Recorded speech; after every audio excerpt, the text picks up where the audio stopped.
తాకట్లో ఉన్న మీ బంగారాన్ని విడిపించి ఆ రోజు ఆన్లైన్ రేటుకి కొంటాం. Sharma gold company. తెలంగాణలో మరో సంచలన ఘటన చోటు చేసుకుంది. నల్గొండ జిల్లా సూర్యాపేటలో పరువు హత్య కలకలం రేపుతోంది. ఆదివారం అర్ధరాత్రి నగర శివారులోని మూసీ కాల్వకట్టపై ఓ యువకుడు దారుణ హత్యకు గురయ్యాడు. మామిళ్లగడ్డకు చెందిన వడ్లకొండ కృష్ణ అలియాస్ మాలపంటి అనే యువకుడు హత్యకు గురైనట్లుగా పోలీసులు గుర్తించారు. యువకుడిని దుండగులు బండరాళ్లతో మోదీ హత్య చేసినట్లుగా పోలీసులు నిర్ధారించారు. కేసు నమోదు చేసుకున్న పోలీసులు దర్యాప్తు చేస్తున్నారు.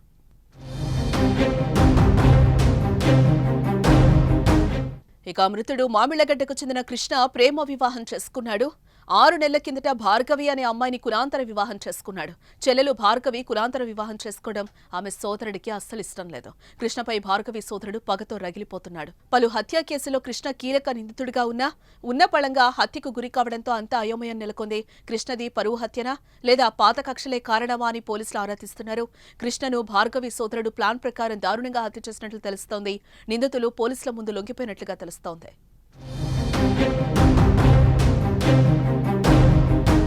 మరోపక్క కృష్ణ మృతిపై భార్య భార్గవి కన్నీరు మున్నీరుగా విలపిస్తోంది. సాయంత్రం 5 గంటల సమయంలో ఎవరో మహేష్ అనే వ్యక్తి కాల్ చేస్తే బయటకు వెళ్లాడని, ప్రతిసారి తనకు చెప్పి వెళ్లేవాడని, కానీ ఆ రోజు తనకు చెప్పకుండా బయటకు వెళ్లాడని భార్గవి కన్నీరు మున్నీరుగా విలపిస్తోంది.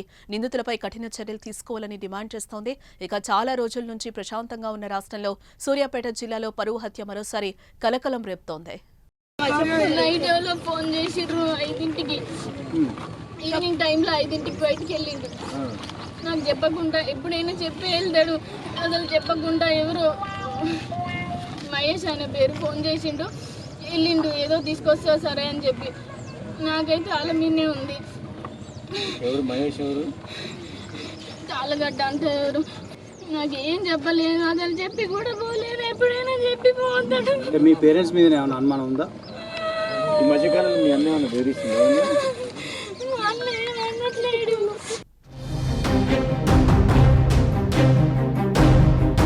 ప్రేమించి పెళ్లాడిన భర్త 2 నెలలకే దుండగుల చేతిలో దారుణ హత్యకు గురయ్యారు. అయితే ఆ హత్య చేసింది ఎవరు అని ఇంకా విషయం సస్పెన్స్ లో ఉన్నా కూడా ఆ ఇల్లాలు వేదన మాత్రం వర్ణాతీతంగా ఉంది. తన భర్తతో 2 జీవితాన్ని ఆమె ఊహించింది. కానీ పెళ్ళైన 2 నెలలకే ప్రేమ వివాహము. ఈ ప్రేమ వివాహంలో తమ జీవితం 2 నెలలకే అర్ధాంతరంగా ముగిసిపోవడంతో ఆ ఇల్లాలు జీర్ణించుకోలేకపోతుంది. తీవ్రంగా కన్నీరు మున్నీరు అవుతున్న పరిస్థితి ఉంది.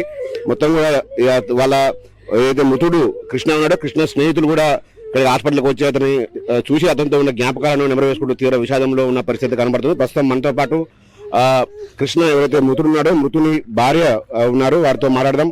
చెప్పమ్మా, అసలు ఏం జరిగిందమ్మా?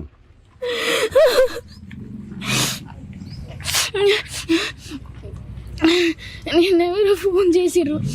ఈవినింగ్ 5కి అట్లా బయటికి వెళ్ళిండు. 7కి అని అడిగితే నాకేం చెప్పకుండా వెళ్ళిండు.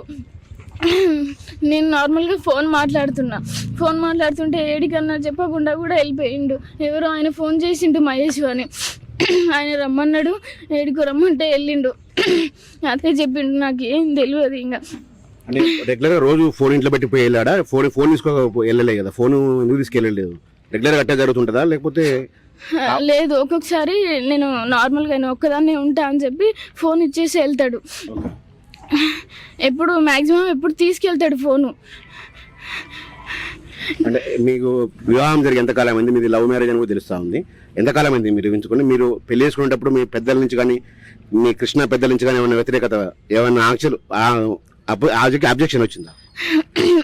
మా మమ్మీ, మా డాడీ వాళ్ళు, మా అన్నలు ఒప్పుకోకపోతే ఇంకా మా ఇంట్లో మేము ఉన్నాం సూర్యాపేటలో. సరే, వాళ్ళు సైలెంట్గా ఉన్నారు, మేము సైలెంట్గానే ఉన్నాము. వాళ్ళు ఏం అనలేదు ఇప్పటి వరకు అయితే. మీతో మాట్లాడుతున్నారా రెగ్యులర్ గా వాళ్ళు, మీ పేరెంట్స్ కానీ వాళ్ళ పేరెంట్స్ కానీ? మమ్మీ అప్పుడప్పుడు మాట్లాడుతుండే, అంతే. అంటే ఒకవైపు అయితే ఒక ఆరోపణలు అయితే మీ పేరెంట్సే చంపివేశారు అనుమానాలు కూడా వాళ్ళ కొంత వ్యక్తం అవుతున్నాయి సూర్యాపేట టౌన్ లో. వాస్తవం ఉండొచ్చు అది? మీకు ఎవరిపైన అనుమానం? నాకైతే ఆయన ఫోన్ చేసిండు, ఆయన మీనే ఉంది. ఊకంటే ఆయన ఫోన్ చేస్తుండు, ఆడికి ఈడికి రమ్మంటుండు, ఏదేదో చెప్తుండు. మొత్తానికి నువ్వు లవ్ మ్యారేజ్ చేసుకున్నావు, మీ భర్త అర్ధాంతరంగా చనిపోయాడు. ఏంటమ్మా అసలు ఏమనిపిస్తుంది? మీ భవిష్యత్తు ఏంటి అసలు? చంపేసిన వాళ్ళని నేనైతే ఊకోను. నేను అలా ఖచ్చితంగా నేను కేసు పెడతా. వాళ్ళు ఖచ్చితంగా జైలుకి వెళ్ళాల్సిందే. నేనైతే ఊకోను, అది ఎవరైనా సరే.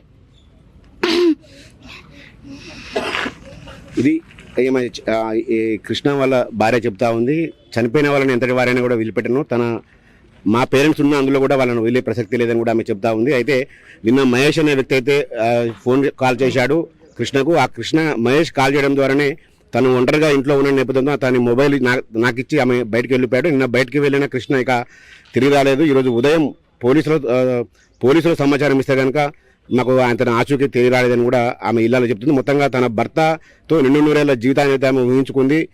బంగారు భవిష్యత్తున్న ఈ యువజంట అర్ధాంతరంగా వాళ్ళ విషాదంలో అయితే ఆ జంట మునిగింది. తన భర్త ప్రేమించి పెళ్లి చేసుకున్న భర్త చనిపోయాడనే విషయాన్ని మాత్రం ఆమె జీర్ణించుకోలేకపోతా ఉంది.